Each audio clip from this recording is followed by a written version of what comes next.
It all began with a dumb idea. The kind that feels hilarious after a few drinks, when no one's thinking straight and the consequences seem far away. We were at the lake house that weekend, me, my husband Ryan, and a few of our close friends, celebrating my birthday. The night had been filled with jokes, drinks, and laughter, and Ryan had become the main target. He was being his usual self, tossing out corny jokes and hovering around like the overly cautious husband. We all teased him, and he took it in good humor. Then Claire, my best friend, threw out a suggestion. "What if we left him at the gas station tomorrow? Just for kicks," she said, half laughing. Everyone cracked up. It felt like harmless fun at the time. In the moment, swept up in the laughter, I went along with it. I wish I hadn't. The next day, halfway home, we pulled into a gas station. Ryan headed inside to grab snacks. Claire shot me a look and gave a little wink. It was now or never. I froze, unsure, but everyone egged me on. "He'll call an Uber," they said. "It's just a silly prank." So, against the voice in my head screaming don't, I started the car and drove away. I'll never forget the image of Ryan standing on the pavement, holding 2 bags of chips, completely baffled as we pulled away. I expected my phone to ring within minutes. But nothing. An hour passed. Still no word. Then a message came through, but it wasn't him. It was my mom just checking in to see if we got home safe. That was when the unease settled in my chest. Once we reached home, I tried calling him. No answer. I texted. "Okay, joke's over. You can yell at me now." Still nothing. Straight to voicemail. Panic bloomed in my throat. Claire told me to calm down, to give him time. Maybe he was messing with me, turning the tables. But deep down, I knew Ryan wasn't the type to play games. I started calling everyone, the gas station, the local police, towing companies. No one had seen him. The laughter that had filled the car earlier now felt cruel, echoing in my head like a bad memory I couldn't erase. That evening, I couldn't sit still. I checked my phone constantly, walked in circles, waited for a call, a message, anything. Finally, Claire and I drove back to the rest stop.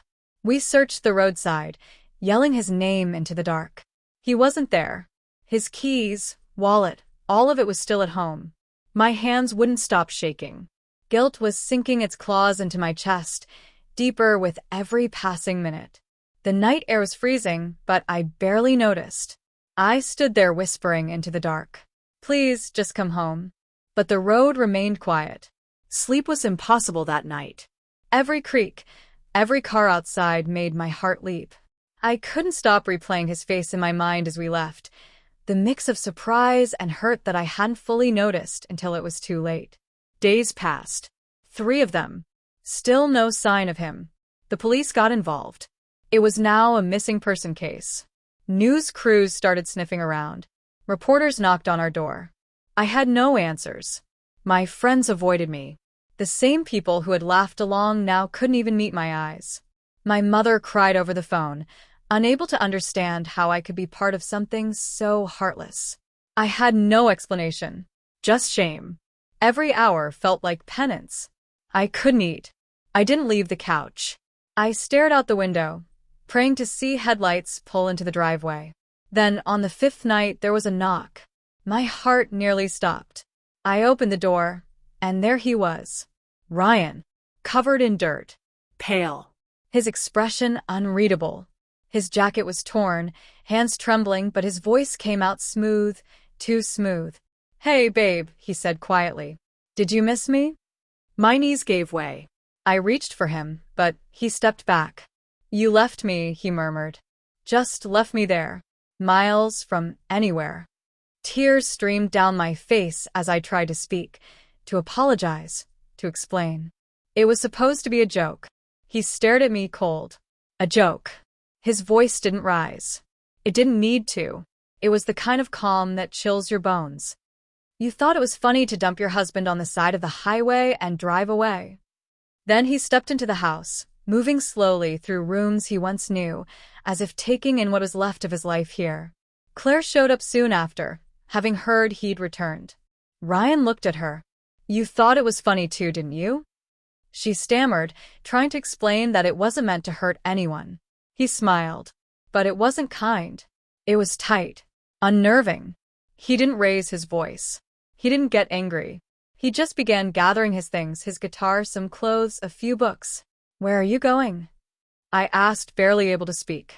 "Somewhere people don't treat my pain like it's entertainment," he said softly. Then he looked at me, really looked, and there was so much sorrow in his eyes it broke something inside me. "You didn't just leave me on that road," he said. "You left me a long time ago." And then he walked out. Quietly. I thought that was the last chapter. But it wasn't. A few weeks later, the whispers began. People at work talked behind my back. Someone said Ryan had told them everything. Then the video surfaced, security footage from the gas station. The moment we drove away, while I laughed. It went viral. My reputation crumbled. Friends stopped returning my calls. Work put me on leave. Claire moved out of town. The world saw exactly who I was in that moment. And no one found it funny anymore. Then one night, a piece of paper slid under my door. Just a single line, in Ryan's handwriting. "I forgive you, but I won't forget." That's when I understood. Forgiveness isn't always an invitation to start over. Sometimes, it's just someone's way of saying goodbye. Forever.